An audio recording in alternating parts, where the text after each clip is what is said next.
All right, I'm going to start the meeting. I'm sure everyone heard that, but we are recording this meeting so that those individuals who were not able to attend have the ability to at least see what transpired. With that, we've got three things that we're going to do. We're going to do a quick recap of 2021. We are going to have our election, and then we're going to have a presentation by Dennis on upcoming plan development in the South Loop. And we're putting Dennis at the tail end because we know that that's what most of you are here for. So we'll keep you all for everything. So with that being said, I'm going to start off with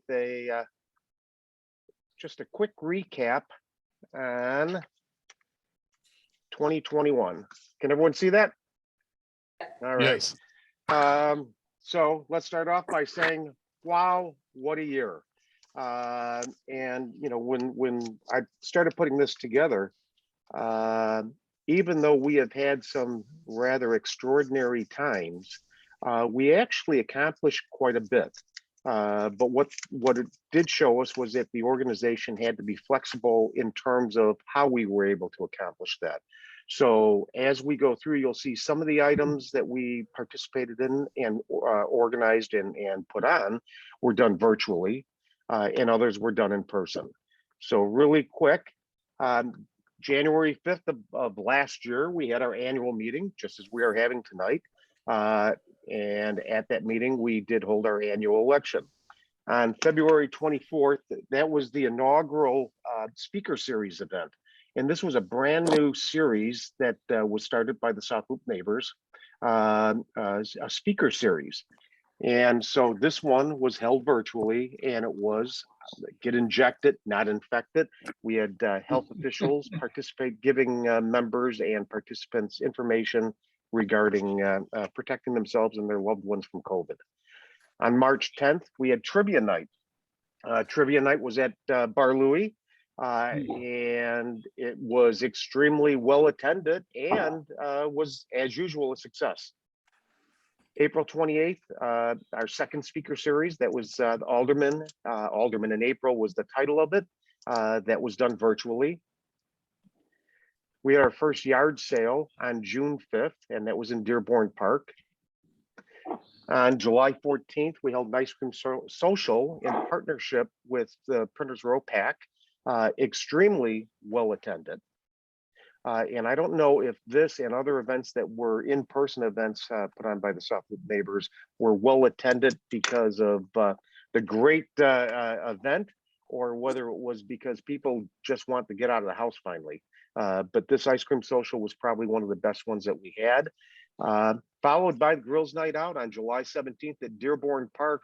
This was by far the largest attended Grills Night Out that I've been part of, and it was hugely successful.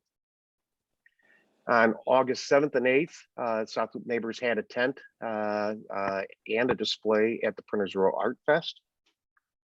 On August 14th, because the event at Dearborn Park was so successful, another one was held this time for the first time at Cottontail Park. I unfortunately was not there, but from what I've heard from other South Loop Neighbor board members, it was a success as well. September 11th, we held another yard sale.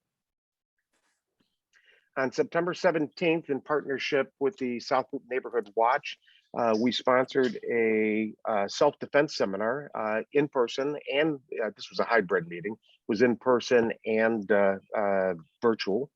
It was held at Grace Place, and again, it was pretty well attended, both in person and virtually. On October 2, one of our newer board members came up with the idea of something called pickleball competition. And this was held in conjunction with another ice cream social. And this was in Roosevelt Park. And from what I understand, this was a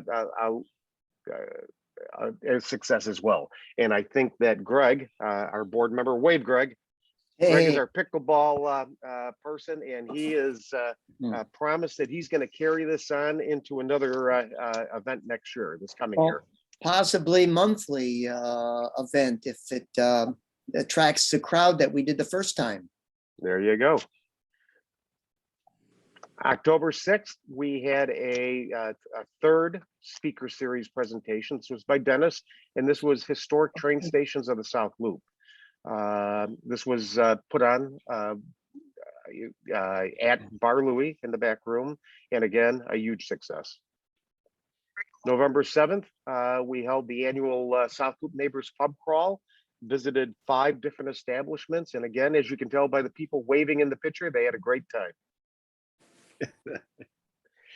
November 27th, we had a cleanup project that the South Loop Neighbors held in partnership with the Grant Park Advisory Council, the Rotary Club Chicago Citywide Service, and the Chicago Explorers. And that is a quick recap as to what we did last year. We're ready for 2022. With that, at the annual meeting, we hold our annual election for the officers. A slate is put together. And what you have before you is the proposed slate. Greg Borzo, Benjamin Cottrell, Christine Hunt, Roger Marsh, Dorothy Miasso, Dennis McClendon, and myself. I would ask if there's any nominations from the floor. First of all, Yeah. Can I get a motion to approve the slate as proposed? I move. So move. And- Greg Borzo. And can I get a second? Roger Second. Marsh seconds. Okay, and now, do we have any nominations from the floor? Any nominations from the floor? Any nominations from the floor? Hearing no nominations from the floor. Can I get a motion to close the nominations? Jim, Yes, our slating process and bylaws don't actually provide for nominations from the floor. It's an up or down vote on the slate. okay. This is what you- Then we will do a, More exciting things. can we get a, all those in favor of the slate indicate by aye. I Aye. Any opposed, same sign. Motion carries. Congratulations, everyone. And we will move right into Dennis's presentation. Dennis, you're on.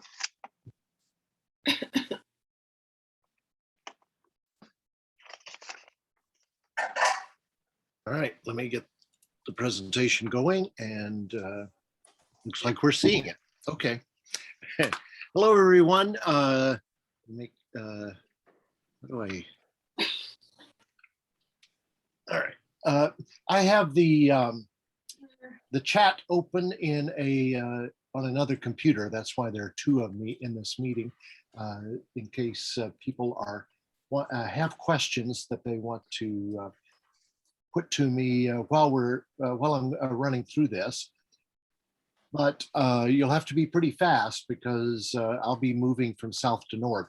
And so then at the end, I'll come back and see if people have questions in person. So let me get my notes where I want them. Just a second.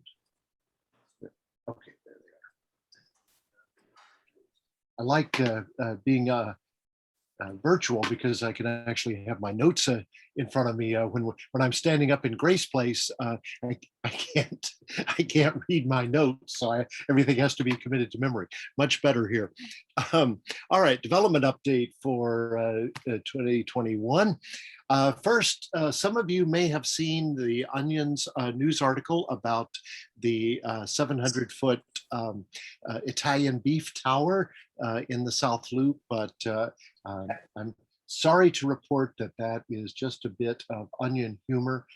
There is no plan development application has actually been filed for a 700-foot Italian beef tower, but it's only slightly stranger than some of the things we will be talking about tonight, starting with Surge, which is an esports arena proposed at 2500 South Wabash. Many of us will remember this was the most recent home of Cozy's Cyclery. And A newer building will be built next door, and combined, it provides a 25,000 square foot arena space that people can wander around in playing virtual games. I would say kind of the modern incarnation of things like laser tag, I guess, as well as a stadium, so to speak, for people watching esports, watching video gamers. And so this has been approved, and don't think construction has yet started, but will be coming to 2500 South Wabash. Here's what the exterior of that looks like. For several years now, we have talked about redevelopment of the Ickes Home site at Cermak and State, southwest quadrant of that. And the first of the buildings, or maybe it's actually two separate buildings, are now nearing completion, possibly even have some residents by now. I've been out of town and have not been down to the 2300 block of State to take a look. Here's a view from sort of over the green line, the view toward the Dan Ryan Chinatown feeder. And what's actually nearing construction or finishing up is this block right here. Here's a view from late summer of the brick going up on the outside, and the exteriors, the interiors were being finished at that time. And so I think it may have some residents already. Across the street, without very much fanfare, is under construction two buildings that will be co-living buildings, meaning things like sort of like university dorms that are in suite arrangements, where you have living and kitchen that is shared by 4 bedrooms. And so that is what's under construction at 2401 South State. So this is on the east side of the street. And the second one that I'm not sure is under construction yet will be next to it at 2423, or a little bit further south. There may be an intermediate building that remains in between the two, looking at that bottom rendering. 2401 will have 19 units, but 75 bedrooms. So presumably between 75 and 100 residents in those 19 units. 2423 will be 9 units, 36 bedrooms. I'm not sure if they allow double occupancy of the bedrooms or not. City Pads does have some other properties elsewhere in the city that we can look into a little bit too, but this is what's going on down at 24th and State. Over on Motor Row, this old Cadillac building, actually designed by Albert Kahn, and this is now under renovation to be a hotel property. The last I heard, it was going to be flagged as a Motel 6 and Studio 6, 220 rooms. Alderman Dowell did approve a Motorway. Put yourselves on mute. 2300.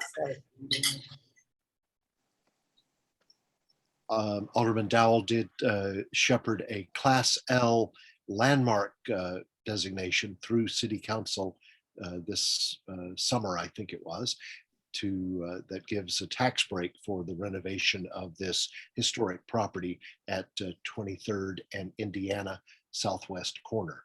And when I was by there in the fall, I could see that some work was taking place on the building. But on the northwest corner of that same intersection, I was stunned to come upon an empty lot when I was taking this walk. A property owner, and I think I want to be careful about my words here, but it appears that a property owner who very well had the means to prevent such decay allowed the building to fall into such disrepair that the roof eventually caved in, and then the city was forced into condemning it as a hazard. So this building, Rambler Auto Building, which was a contributing building to the Motor Row Historic District, is gone now. Chicago landmark laws have a kind of a 10-year cooling off period for any building, landmark building that is lost to demolition or demolition by neglect, as this one was.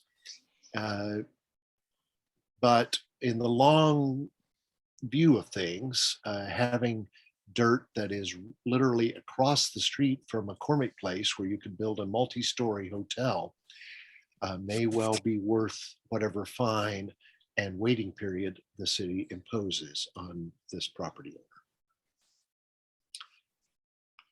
Around the corner on what many of us knew as the Muffler Shop location at Cermak and Wabash is coming soon a second tower.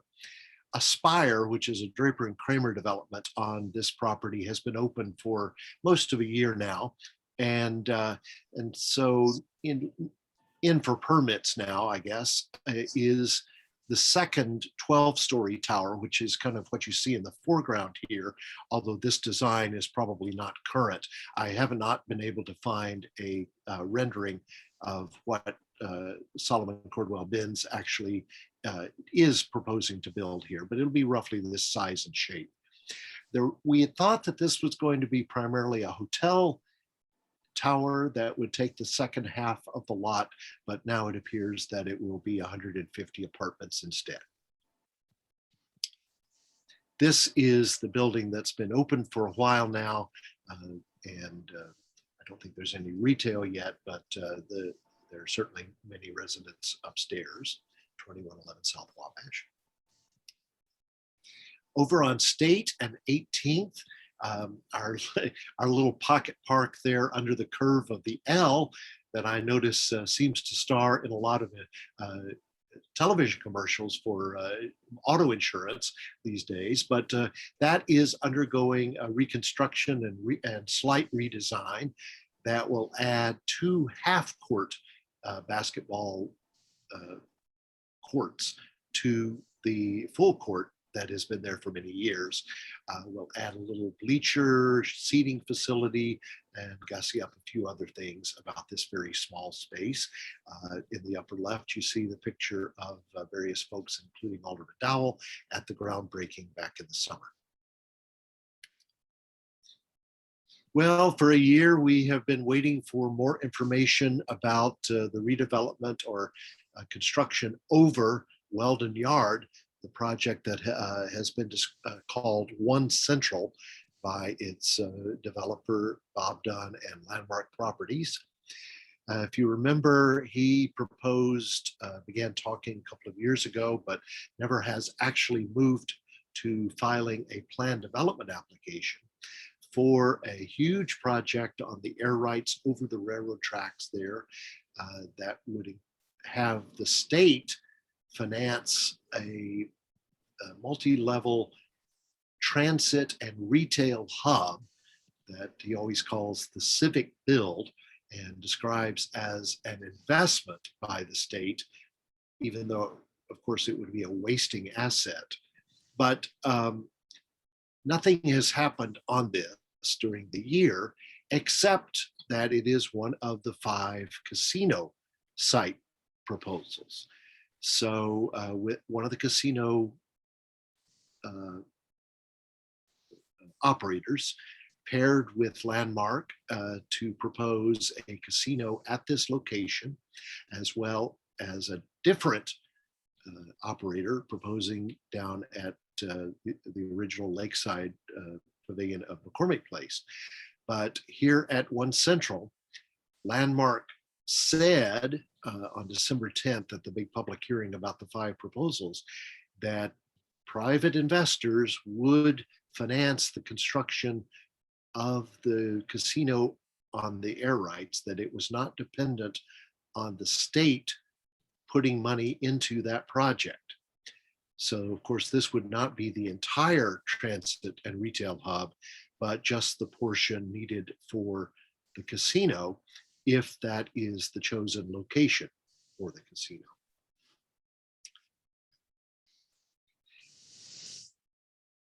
There's been a letter went out in December that the Board of Zoning Appeals would be considering a cannabis dispensary at 2114 South Wabash. Now, this was until recently, well, not that recently, this was Tommy Gunn's Garage, the dinner show and gangster theater thing that was down there.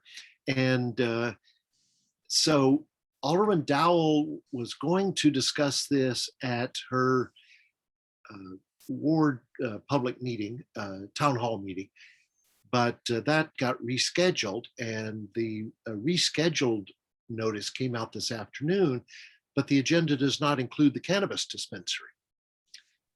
Now, Alderman Dowell is quick to point out that she doesn't actually have control over whether the ZBA approves a dispensary at a particular location, but she can weigh in, same as any other citizen, at the ZBA meeting, reflecting what her constituents have told her at a town hall meeting, for instance. But it is interesting that it came off the agenda for the now scheduled January 20th Third Ward Town Hall meeting. The sharp-eyed among you have noticed that right next door to the proposed cannabis dispensary is White Castle.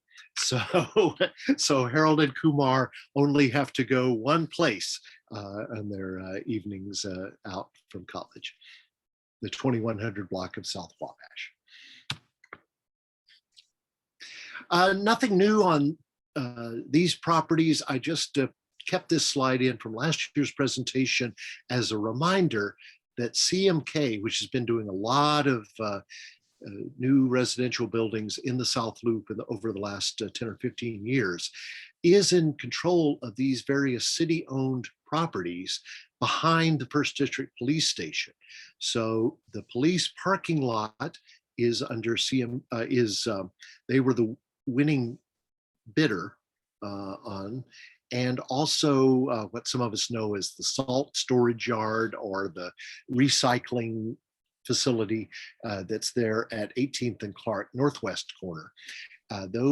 Both those parcels will eventually be developed, and probably by CMK as residential. I think he will be obligated, or the firm will be obligated to provide parking for the police station as part of whatever project they do there in structured parking. So that'll give them the land there across from Daystar School as well. St. Charles Airline reconstruction, I believe we're now nearing the end of 3 years of construction there, but it's mostly done. All of the bridges have now been replaced, I believe. The tracks, I believe this photo was actually taken before the tracks were relocated and new ballast put in, but I think the tracks have now been moved all throughout the entire thing. The only one that may still remain to be built is over Clark Street. I don't think those overpasses have yet been built, and that will be in a slightly different location, I believe, than the current one, so that they don't have to interrupt the train service on the Freeport sub that runs up next to Pingtown Park. This building is gone, if you haven't been paying attention, across from Fred Anderson Park. The owner of this, I think it was a 10-unit, 5-story condo building, or anyway, it was a small residential building. Somehow it was brought under single control and single ownership, and has now been demolished in anticipation that it could be redeveloped as a high rise in the near future, but no plans that I've heard of for this lot just yet.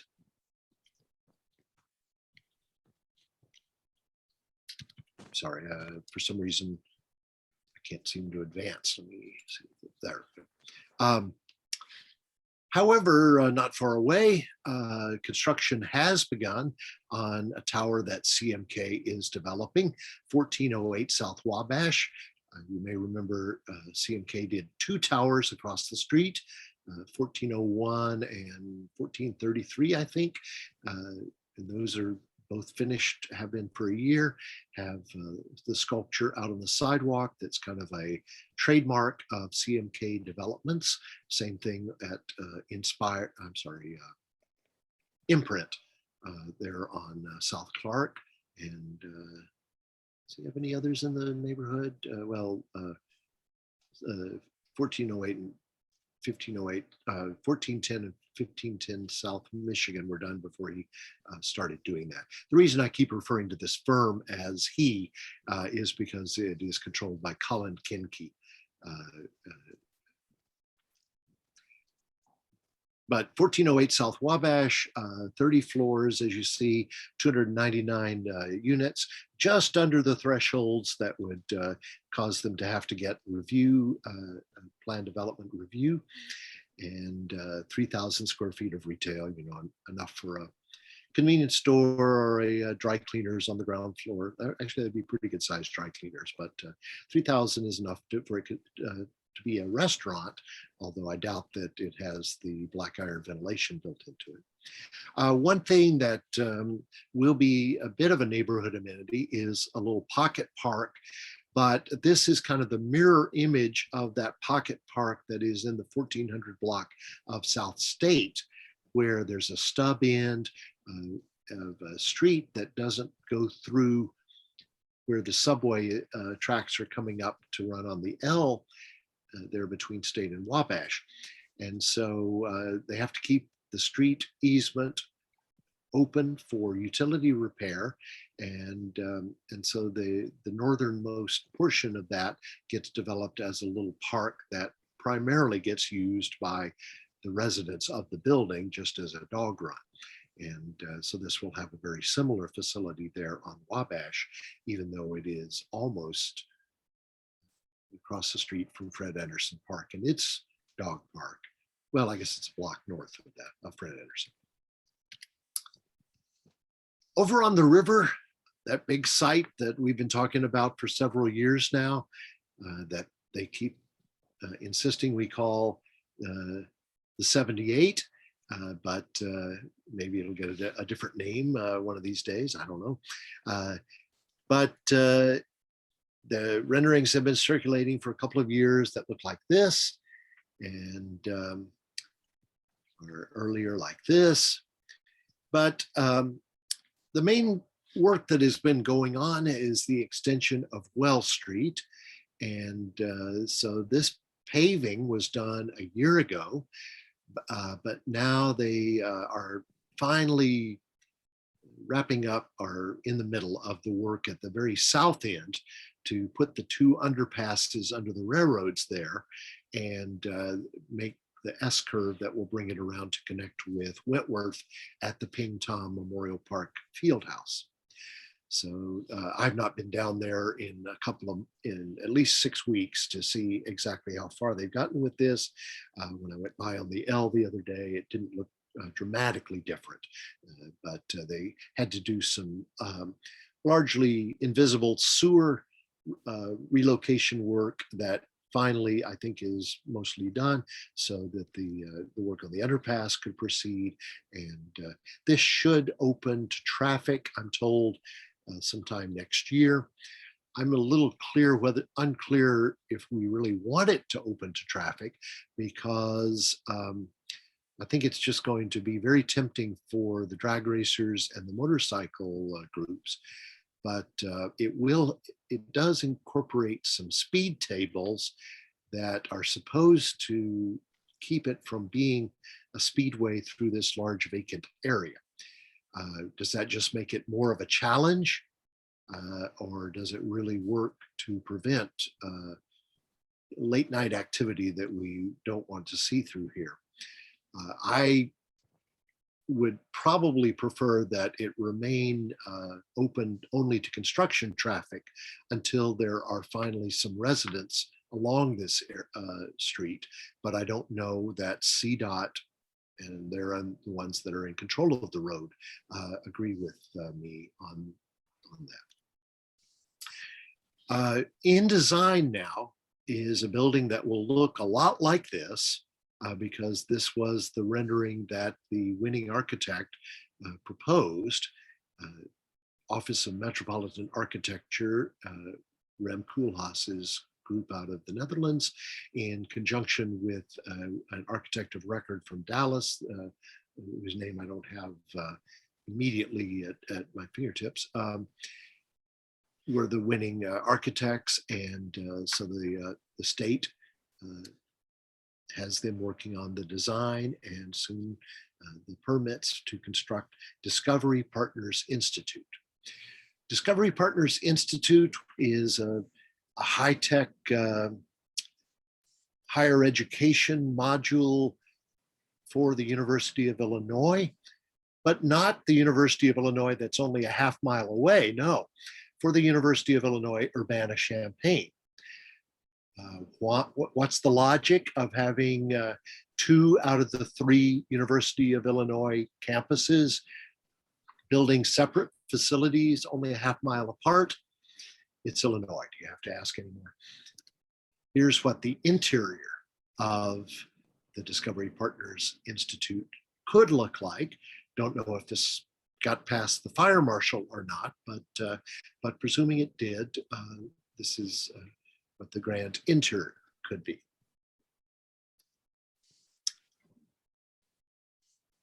However, Related Midwest, the developers of the 78, have been quite clear from the beginning that they are out, as they say, fishing for whales, trying to find a big user who could really be the anchor for development of this large parcel.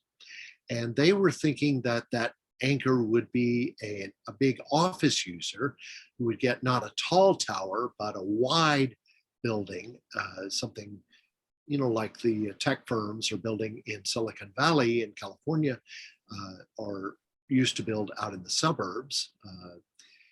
But instead, it may be one of the casinos. So one of the 5 proposals for the Chicago casino, Rivers, which operates the one in Des Plaines, proposes with the Related Midwest this large gaming facility that would actually straddle Wells Street just south of Roosevelt. Not only that, but it would have an enormous observation tower that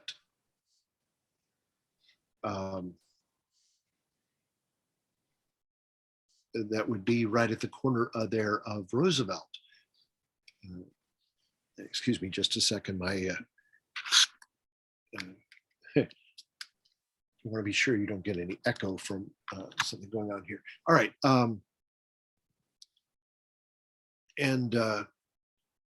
So if they are the winning proposal here, that would very much change what we have been expecting to happen at the 78.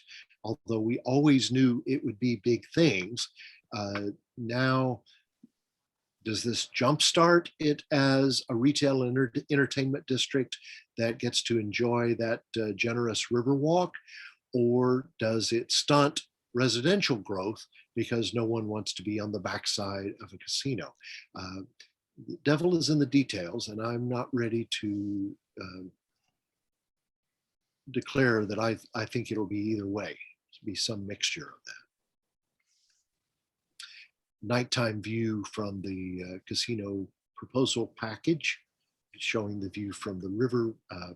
Don't know if this marina is something that could actually go in, but certainly there will be a water taxi stop one of these days on that part of the river. And one of these days, we will get relocated Metro tracks going through that site. I think that is the next big infrastructure improvement after Wells Wentworth Connector is open that that the city and related want to proceed on. And one of these days, we supposedly will get a red line station at 15th and Clark as well. I don't know if that will be open. I doubt that that will be open in time to serve the Discovery Partners Institute's first couple of years, but maybe not too long thereafter. However, the transit access to a casino way up at Roosevelt and the river, that's going to be a long, lonely walk from 15th and Clark until there's something in between. So that's another urban design aspect that we have to be mindful of in looking at a casino proposal up there, is whether people are really going to be willing to walk up the windswept Roosevelt overpass or walk through the lonely wastes of an undeveloped 78 from a red line station at Clark and 15th. Or will they just all come on shuttle buses from Chinatown? And who knows? 1000M we've been talking about for 5 years. It was approved in 2017, I believe, and construction began and then stopped, and then it has now restarted after a new plan was approved for this tower. The new plan, just go over here and get my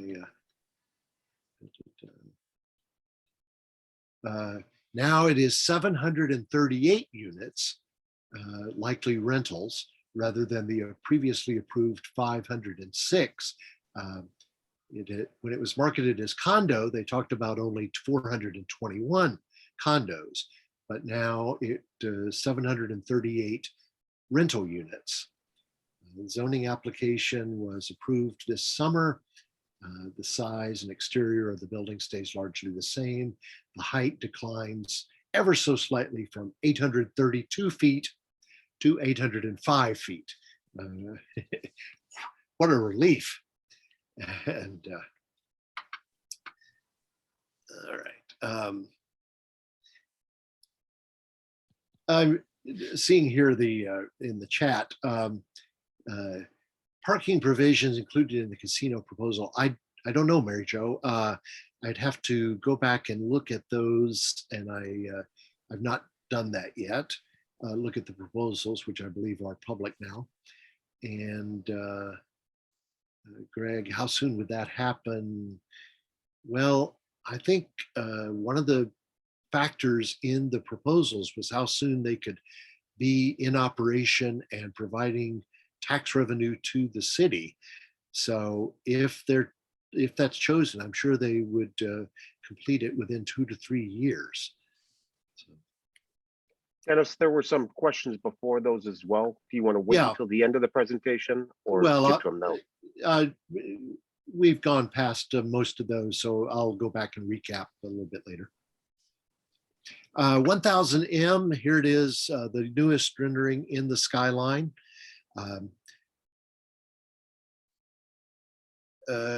I'll just say that since the beginning, South Loop Neighbors has opposed this building as not being compliant with the adopted plan for the area. The adopted plan, however, dates from 2004. And Alderman King's response was, well, we need to update that plan.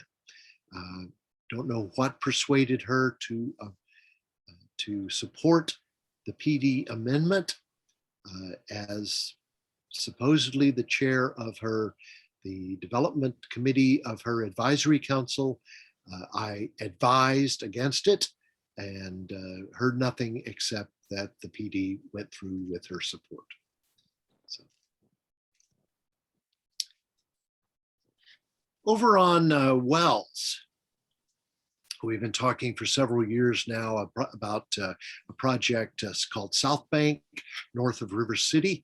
It began life as Riverline, and then the two property owners divided their interests so that north of River City is one thing and south of River City is for a future development by CMK.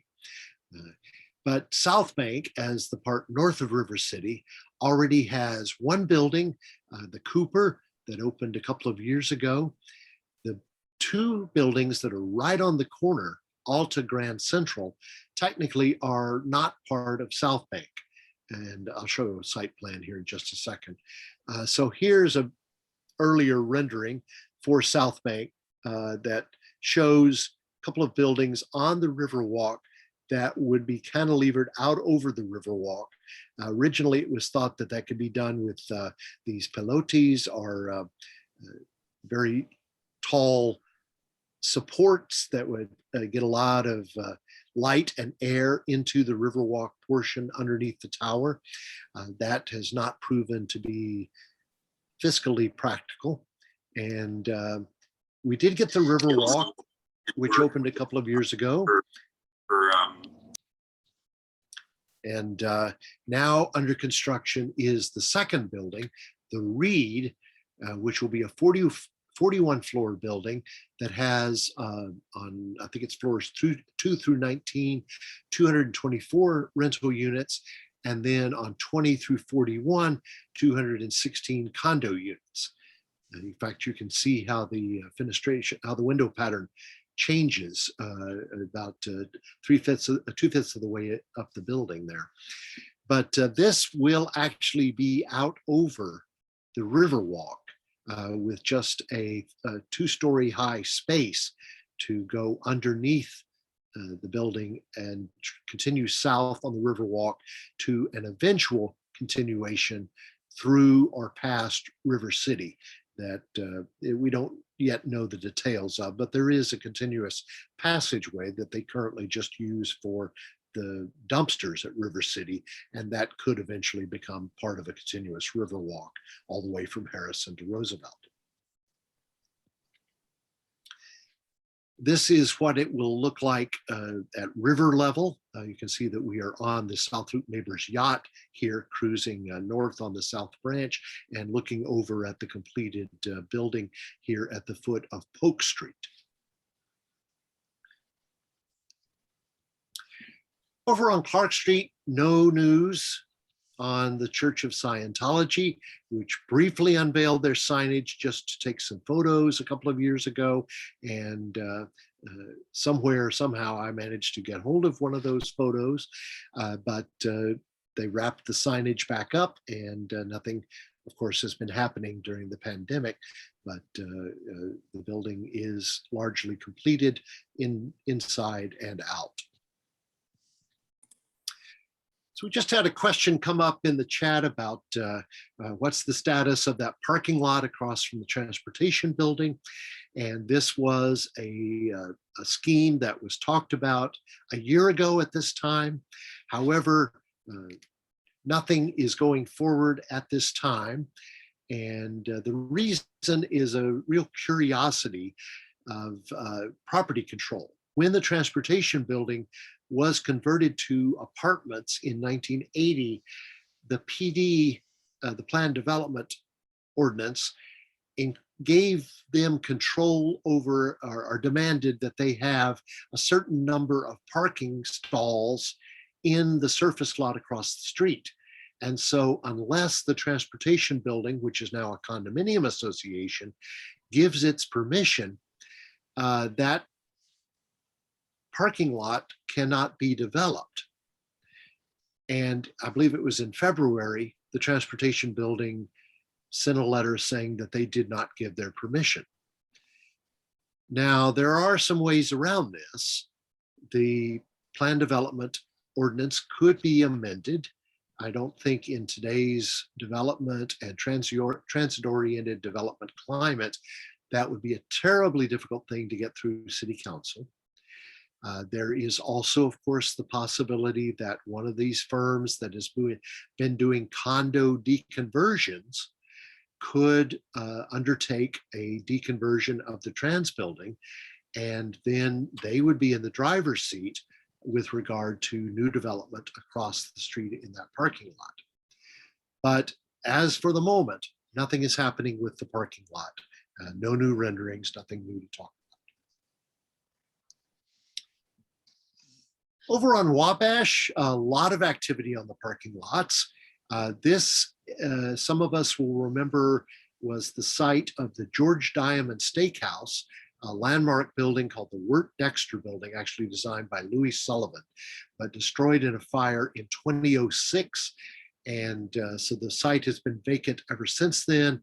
Columbia College owned it for a while, but sold it a couple of years ago, and the developer now plans a 14-floor, 151 unit building there. But you notice that this, again, is one of those co-living spaces, like, as I said earlier about another one, like a college dorm where you have suites with multiple bedrooms. And so there are 332 bedrooms for the 151 dwelling units. So not quite, not the 4 bedrooms per suite that we were seeing down at 23rd and State, only 2 per suite here. 3,000 square foot of retail on the ground floor. And this proceeds as of right. No need for plan development ordinance for a building this size. What it will look like at the top and at the bottom. At the top, there will, of course, be the amenity floors that seem to attract a lot of the young tenants that take space in these downtown buildings at pretty high per square foot prices, or would be interested in co-living. And the ground floor, which is what those of us in the neighborhood will see walking by on Wabash. 525 Wabash, so behind the Congress Hotel and wrapping around the Goodman Center of Roosevelt University, which is the athletic center there at the southeast corner of Ida B. Wells and Wabash. This new project, multiple buildings, so 14 floors in one of the buildings, and sorry, I'm gonna have to look here, find my notes. Well, the other building is a little bit taller. I want to say 26. Altogether, 777 dwelling units, 405 hotel rooms, 41,000 square feet of retail. Here's how that comes together into a complex. So you see the hotel rooms at the bottom of the building that is right between the Congress Hotel and the Goodman Center. Don't know if those hotels might actually be combined with the Congress and operated by the same operator under the same flag. Too soon to say about that. Then there's 261 apartments in that building, 516 apartments in the other building, which is 36 stories, as you see, in the South Tower. But probably most interesting to those of us in the neighborhood, the 41,000 square feet of retail space, which is designed for a grocery. I don't know, I assume they have a letter of intent from one of the grocery operators.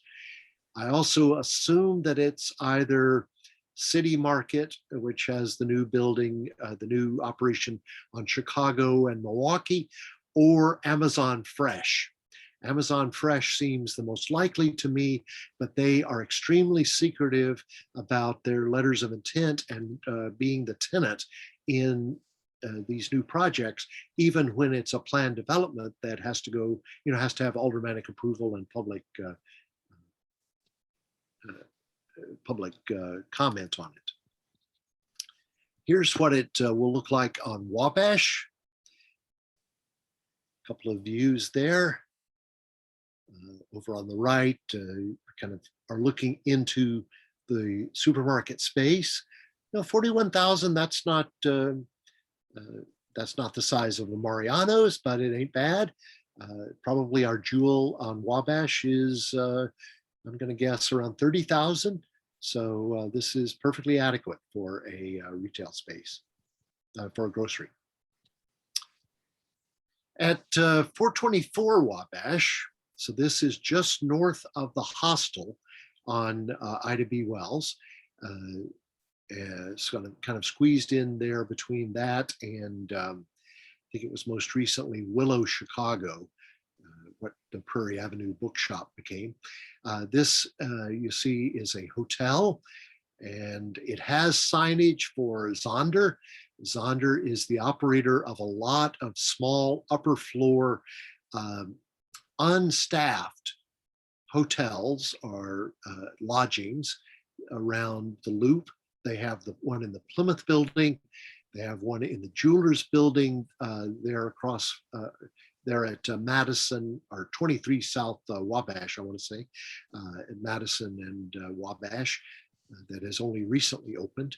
And I think there's a couple of others not too far away from us. And so there are a couple of floors of offices here, which I believe would be for Zonder to kind of use for their own purposes, administering these various limited service lodgings around the Loop. And 1,800 square foot of retail on the ground floor. I assume that will be some kind of food service that will be of interest not only to the Roosevelt University students in the neighborhood, but of course to the hotel guests themselves. 270 hotel rooms, or not even sure if we should call them hotel rooms. Don't know how many of you have stayed in places like this around the world that are, they're serviced daily, but unless you're there in the middle of the day, you'll never see the cleaners. You just get a key code for access to your lodgings and come and go as you please from them. Just kind of the world's best lodging house, but no front desk that has to be staffed around the clock. Approved several years ago. I'm not actually sure that this needed any approvals, but I would have to look it up to see. Yeah, I guess 344 dwelling units. It did have to get a PD, but 410 South Wabash, if you walk by the corner of Van Buren and Wabash, you've noticed some construction activity. Didn't go very far before winter set in, but I believe that they have their permits for construction of not only the foundations, but by now, probably the tower as well. So that will be going full steam as soon as the ground thaws in the spring, possibly before.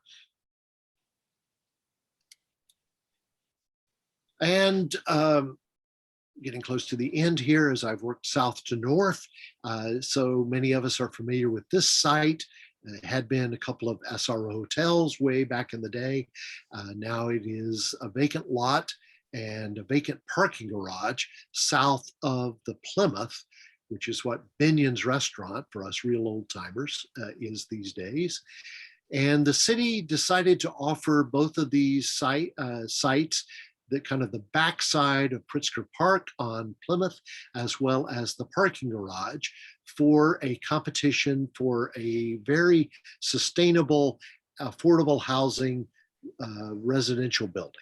And the winning proposal was put together by Assemble Chicago, Studio Gang Architects, and the Community Builders, which does a lot of affordable housing projects all over, not just the city, but the region, knows how to put these together.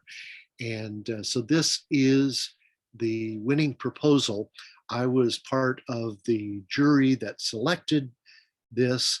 And I will say that even on the first ballot, it was nearly unanimous.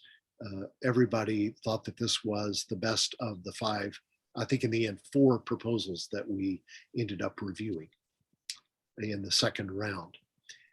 So you can see that there's a, we'll take this proposal apart here in just a second. This is what it will look like from Pritzker Park. It includes some money. It's not a huge amount, but I think it's over $1 million to redo Pritzker Park yet again. with various sustainable features. But I was looking at it primarily from an urban design standpoint. How can we make that space better used by the neighborhood, more welcoming to the city, rather than only the folks that hang out there today. I'll just put it that way. Among the attractive features that we have here is this stairway that could become a seating area in the sun, all morning, well into the noon hour. And that's not an unattractive place, because there will be a food hall, it's planned, that is affordable to kind of start up food operations, so that it won't be $12 quesadillas maybe in this food hall. It will be smaller startups that don't have to meet such a high rental every month with their food pricing for one meal a day. There are also multi-purpose rooms, spaces that will be used by various nonprofits. There is some office space. Just looking here to see if I have the details on that. 20-story building. The 2-level podium includes a food hall for small minority-owned restaurants, nonprofit office and meeting space, although I think much of that office space will be taken up by the community builders themselves. A produce grocer, well, we'll see how it happens to that, and a medical clinic. And again, we'll see if they actually are able to put that together. There is, of course, no parking for this transit-oriented development, which has immediate access to 6 of the CTA's 8 lines here. I'm sorry. No, I guess I didn't hit save. I had a couple of other slides that kind of took this apart and showed some of the sustainability features that are part of this project as well. And so I will wind up and go back. Will the terrace garden be open to the public? Yes. Oh, terrace garden. I don't remember, but I don't think so. I think that is planned as a place to actually garden and grow produce or flowers. One of those ideas that every architect now seems to include in every high-rise proposal, whether it's practical or not. But I believe that is for use by the tenants only, or possibly connected to the nonprofit produce hall. At any rate, I will wind up by just reminding folks that you can always get the latest on what's happening in the South Loop on southloopupdate.com or .org. That is the development portion of South Loop Neighbors website, and I try to keep that up to date every time I hear about something. So I'll put our mission statement here on the screen and go back and skim through the questions and make sure I have answered all of them. All right, question about School of the Art Institute owns the property in the 700 block of South State Street. They have for many years, and whether they will eventually use that for School of the Art Institute purposes or sell it to a developer, I don't know. Like all universities, of course, everything from the changes in the baby boom echo kind of being near its end now with college age students, and of course the new landscape after COVID, what that has done to university enrollment and to university endowments has to be weighed in. And so Columbia College, we have seen sell a lot of its land holdings over the last 2 to 5 years. School of the Art Institute does, as far as I know, still own this property. They're on the east side of State between Balboa and Harrison. Occupancy rate of the current apartment and condo stock in the South Loop. From reading Cranes, it looks like apartments tend to be in the low 90s most of the time. So 90 to 95% occupied. Condos, I don't know that we have a good way of determining condo occupancy.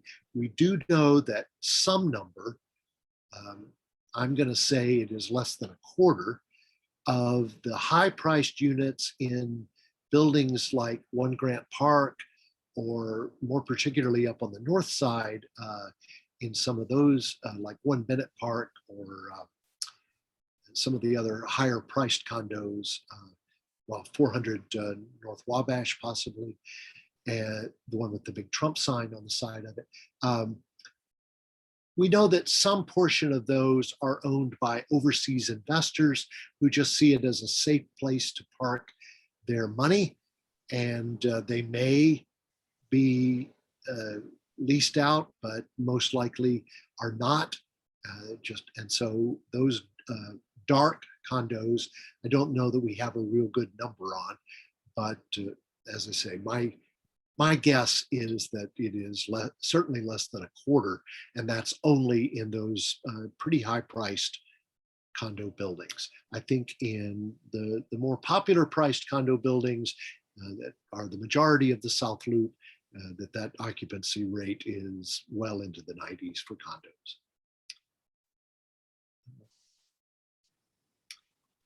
Benjamin Cottrell mentions that the Indiana overpass, so we're talking about the St. Charles Airline, Indiana overpass was never moved or replaced. And so that, I guess, will still have to be done, as well as Clark Street. Margie Smigel says it would be great to have that new Well Street be open to bicycles. Indeed, however, the cycleway is actually a separate facility. It looks almost like a sidewalk, but it is set back from the actual sidewalk. And so Well Street would not have to open to vehicular traffic for the cycleway through it to be open to cyclists. However, a lot of cyclists, and I suppose one of them, are not all that comfortable using something that seems so lonely through a huge vacant lot. And so I think for that cycleway to get very much use, other than the mammals, the middle-aged males in Lycra, as we call them in transportation planning, for it to get very much used by ordinary folks, I think that we'll feel safest once there are people driving on Well Street and living, shopping, eating on the Riverwalk.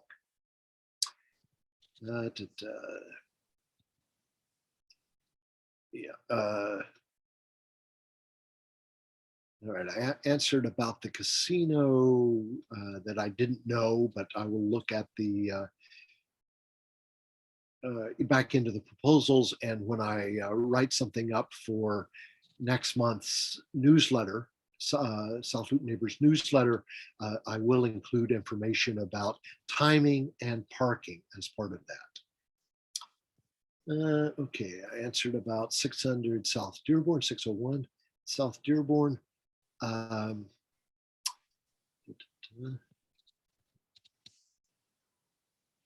Thrilled to have a supermarket so close. Yep.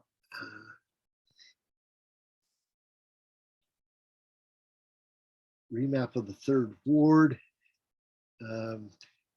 We don't know what will happen in the remap. And there are other people besides me who are reading these tea leaves. Roger from our own board is among them. However, I think it's unlikely that the third ward will extend on, oh wait. All right, so The 78 is currently in the 25th ward, and so in fact is River City and trying to think about, yeah, and Southbridge as well, South Bank as well.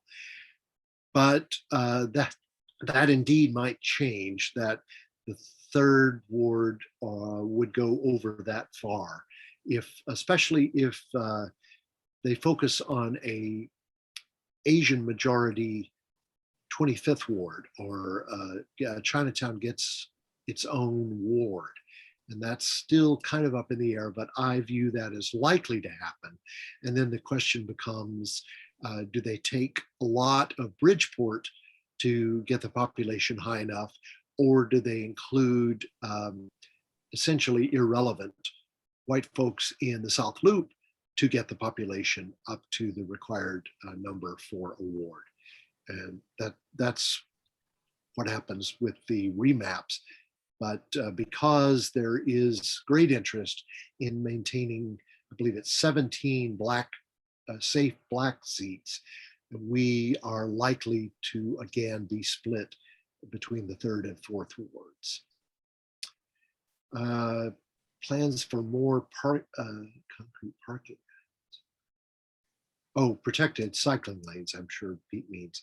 I have not heard anything about any new cycleways in the South Loop that would be like the one we have on Dearborn.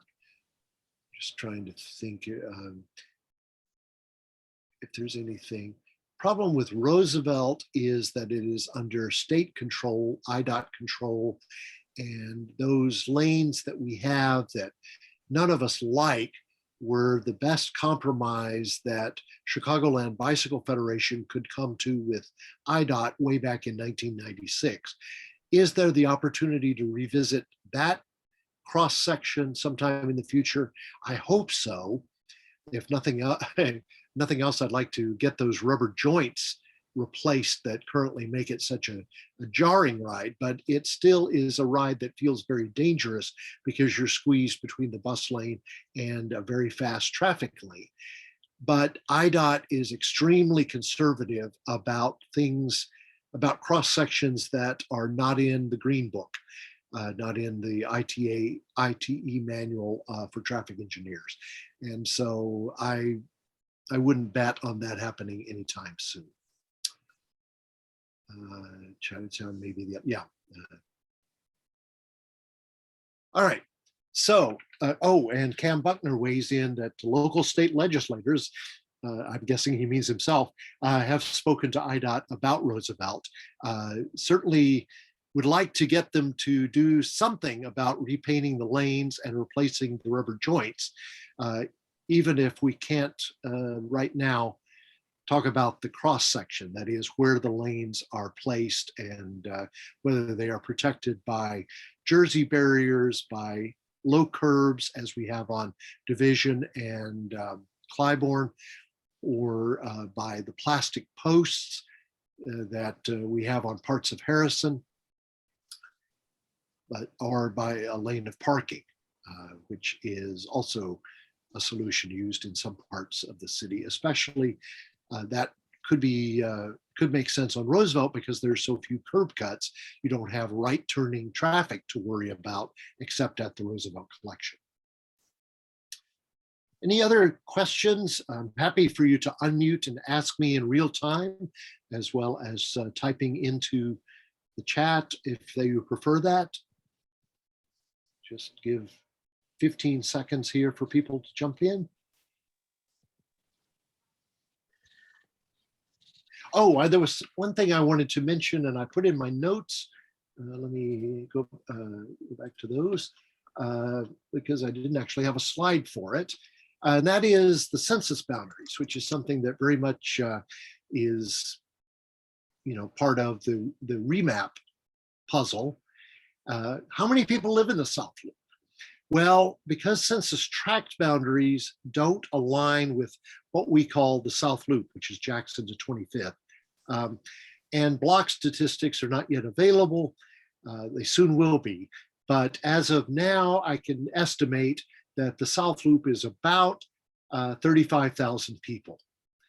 Since 1990, the Asia numbers are up by double-digit percentages. I would say that's primarily in the south end of the loop, although also I notice more and more Asian faces in Dearborn Park 1. And Black, however, is down by an even greater percentage throughout the loop.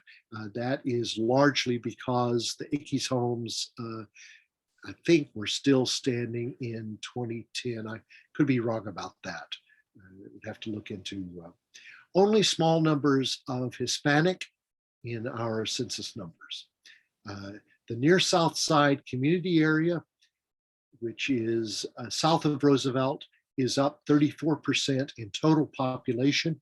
Loop community area is up 44% in total population. In fact, the Loop census tracts were some of the highest gainers nationally. I think I have that right. I might be thinking about Loop zip codes, or maybe it's a larger element of geography, but the Loop gained a lot of people over the last decade, and so did the near south side.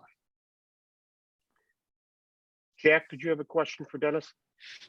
I did. Dennis, first of all, fantastic presentation. I wanted to segue into the question I wanted to ask you is the recent passage of the infrastructure bill. Has there been any earmarks been sent by our elected officials that we will see significant infrastructure improvements in the South Loop area? I don't immediately think of anything that I'm trying to think if Amtrak's Riverwall is completely rebuilt now, and I don't think of anything else that would be imminent in the Amtrak yards other than the probable demolition of the Chicago Union Station steam plant, which is the building that has the two smokestacks across the river, but is very much a part of our kind of picture of the South Loop. That building is in very bad shape. Reuse is very, very difficult. I won't say it's impossible, but it has some real challenges that a lot of people don't appreciate. And so I think that, and a demolition permit already exists for Amtrak to just go in one day and tear it down. So, but as far as infrastructure improvements, there's nothing that immediately comes to mind that needs or was kind of waiting for that level of financing in the South Loop. Now, the softer infrastructure, whether it's broadband build out or human infrastructure, things that we continue to fight with Senator Manchin over whether it's infrastructure or not. I don't have a firm grasp on what things in that regard might get funded, but nothing immediately comes to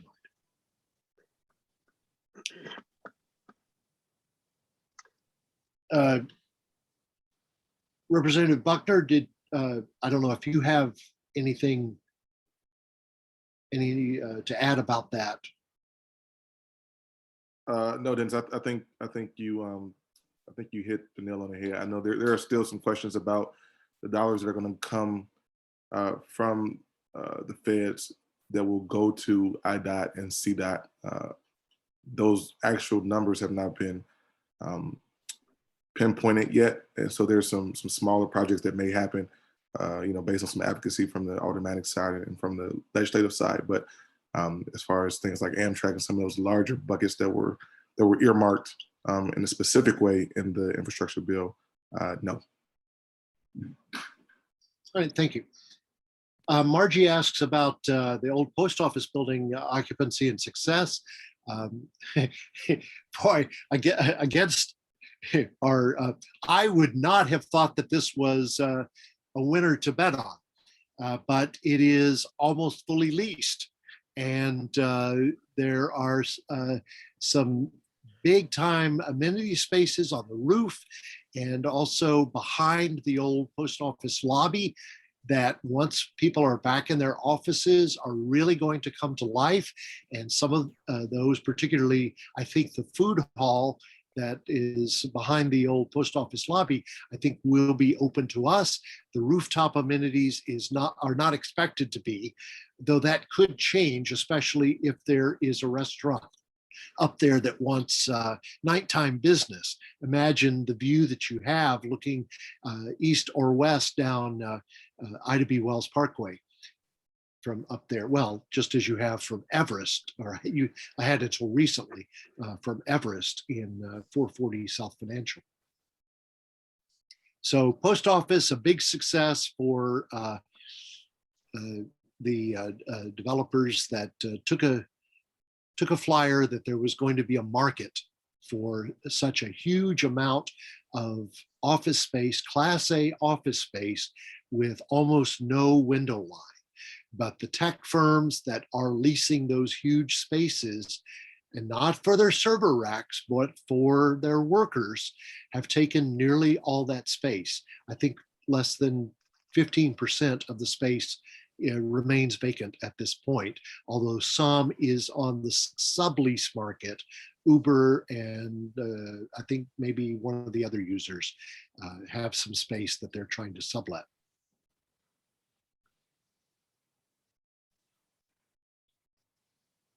Any other questions for Dennis? Going once. All right, well, very good. Well, thank you, Dennis. A great presentation, informative. Gonna close it out. I want to thank everyone for participating in the meeting. I am putting the email for the board in the chat. If you want to grab that, the board for the South Loop is going to be having our annual planning meeting where we plan out events for the year. And if you or a group of people have any suggestions, we are always looking for them. So email the board. Again, the email address is in there. That'll go to all the board members. And we will consider any suggestions at our planning meeting next month. Want to thank everyone for participating, for attending. That's what makes the South Loop a great neighborhood, because we've got a lot of people who are concerned and involved. So again, on behalf of the entire South Loop Neighbor Board, thank you.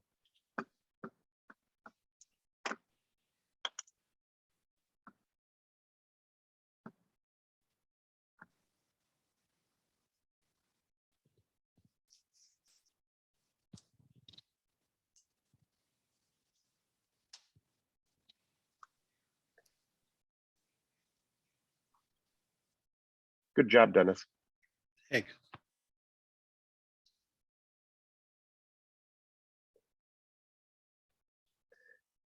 All right. Presuming everyone's had a chance to copy any of the emails, so I'm getting ready to kill it.